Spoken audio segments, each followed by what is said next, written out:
Alors bonjour, je vais vous présenter ce prototype qui s'appelle Indic. Alors la thématique du jeu, c'est qu'on est dans la mafia new-yorkaise des années 50-60. Ici je vais vous faire une démonstration avec 3 joueurs. Donc chacun des joueurs est un gangster et vous venez de vous faire arrêter par la police.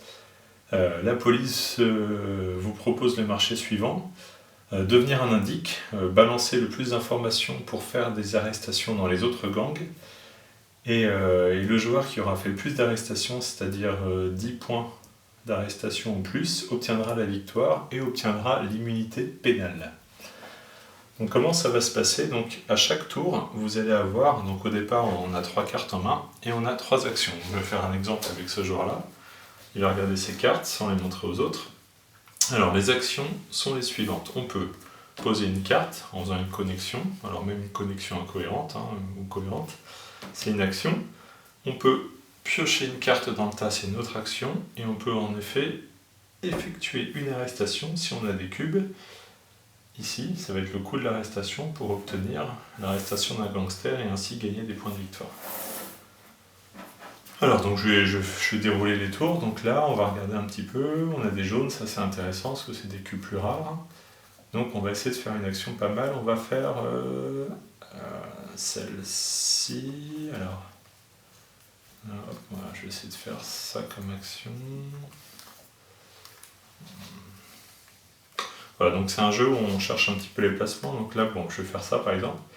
Donc ici, je fais une croix contre un cube, c'est pas cohérent, il n'y a pas d'effet. 2 cubes marrons, donc je gagne 2 cubes marrons. Première action. Deuxième action, je vais faire un autre cube marron ici, il ne se passe rien.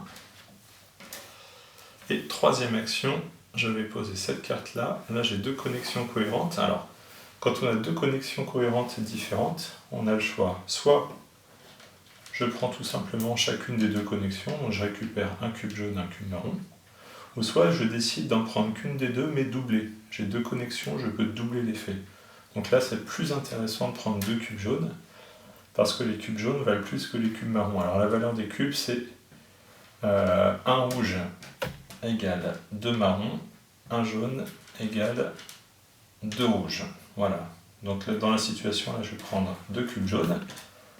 J'ai posé mes 3 cartes, je termine mes 3 actions. Au joueur suivant.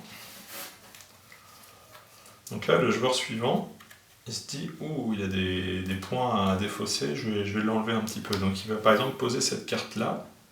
Il fait 2 connexions cohérentes, une croix et un cube marron. Alors la croix, ça permet de désigner un joueur en disant « Je te désigne toi et tu vas perdre une information de ton choix. » Donc là, en l'occurrence, lui. Sachant qu'il a fait 2 connexions, il peut très bien faire une croix à un joueur et gagner un marron, ou gagner 2 marrons, ou effectuer 2 croix à un joueur. Donc là, il peut dire bah, « Toi, je te désigne, tu perds 2 de ton choix. » Alors moi, j'ai pas envie de perdre les jaunes, je perds d'abord 2 marrons. On continue. Allez hop, c'est ma fête là. Il refait encore 2 croix. Parce que là, il peut faire donc soit 2 croix, 2 marrons, 1 croix marron. Donc il dit 2 croix, tu perds tes 2 informations. Bam! Donc là, mauvais timing pour le joueur d'avant. Il n'aurait pas dû terminer sur ça. Il se fait tailler. Il fallait juste essayer de gagner un petit peu et essayer d'effectuer une arrestation. Voilà. Et là, le dernier coup, il dit tiens, je vais faire ça. Là, j'ai 3 connexions cohérentes. Donc je peux très bien gagner l'ensemble de chacune ou alors tripler un effet. Donc là, tripler un rouge, c'est intéressant. Donc là, c'est ce qu'il va faire. Voilà. Il aurait très bien pu faire aussi un recyclage. Alors un recyclage, c'est qu'on va échanger un cube contre un autre. Alors selon la valeur des cubes toujours, c'est-à-dire je pourrais très bien, par exemple j'aurais très bien pu dire je gagne un rouge, un marron et j'effectue un recyclage. Et avec mon recyclage là, je vais demander par exemple un rouge contre 2 marrons. Voilà. Le recyclage, ça peut être autre chose aussi. On peut très bien dire je vais recycler une carte d'ici qui va en dessous et je vais en mettre une nouvelle. Voilà. Alors, quand on effectue une arrestation, donc par exemple, si jamais Emilio est arrêté, vous voyez, il y a un petit indice ici, c'est un symbole permanent. Donc ça veut dire que pour faire des arrestations dans le clan Corleone, maintenant, ça va coûter un cube, pour toute la partie, un cube marron en moins. Donc c'est-à-dire qu'il balance un peu les informations sur son clan. Donc ça, c'est un effet permanent. Donc plus on va en avoir dans un clan, et plus ça va être facile de faire des arrestations dans le même clan. Et puis un effet unique, c'est-à-dire que quand on effectue son arrestation, on peut bénéficier d'un recyclage gratuit. Donc chaque carte a un effet permanent et un effet unique. Plus on monte dans les points d'arrestation, plus ça coûte de les arrêter, mais aussi plus ça rapporte en effet permanent et en effet unique. Alors un effet que j'ai pas encore expliqué, c'est l'effet pistolet. Donc on le retrouve aussi sur des cartes, voilà, comme ça.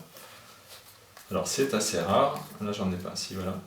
Donc si on fait pistolet contre pistolet, c'est encore plus cruel qu'une croix, parce que là on va désigner un joueur, et au lieu qu'il perde une information de son choix, on va lui en voler une de notre choix. Donc imaginez que le joueur adverse c'est ça, moi je fais pistolet, le jaune c'est pour moi, merci c'est cadeau.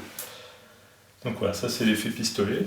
Donc voilà, j'ai expliqué un peu toutes les actions. Donc la partie s'arrête quand on a effectué, quand on a obtenu 10 points au plus. En cas d'égalité, on départage selon la valeur des cubes. Donc ça s'arrête dans cette condition-là, ou alors tout simplement s'il n'y a plus de carte quartier à poser, et chaque joueur compte ses points. Donc ça se joue de 2 à 4 joueurs. Les parties c'est entre 30 minutes et 1 heure, hein, si ça réfléchit beaucoup au niveau tactique. Ça dépend aussi du nombre de joueurs, bien évidemment. Voilà, l'âge c'est un 10+, parce qu'on peut jouer très simplement en connectant les cubes ou alors en faisant des espèces de tactiques combo. Donc l'idéal c'est d'essayer de faire les meilleurs coups au meilleur moment. Par exemple de faire un gros coup à son action 2 et puis à l'action 3 de pouvoir effectuer une arrestation. Comme ça on enchaîne. On peut très bien accumuler et puis faire 3 arrestations en un tour. Voilà. Il y a plusieurs tactiques de progression. Le tout est de gérer son avance, gérer celle des autres, voir quand est-ce que c'est intéressant d'avancer, quand est-ce que c'est intéressant de ralentir les autres. Les croix, les pistolets, ça permet aussi de se mettre à 2 contre 1 pour éviter un joueur de s'envoler un petit peu trop vite. Donc voilà, c'est un jeu où il y a beaucoup d'interactions, de tensions, de choix cruels à effectuer. Et puis lorsqu'on ne joue pas, et quand on a des cartes en main, on passe quand même son temps à regarder un peu les tactiques, les cartes, les meilleurs coups effectués, donc on ne s'ennuie pas pendant le tour des autres. Et voilà, donc j'ai tout dit.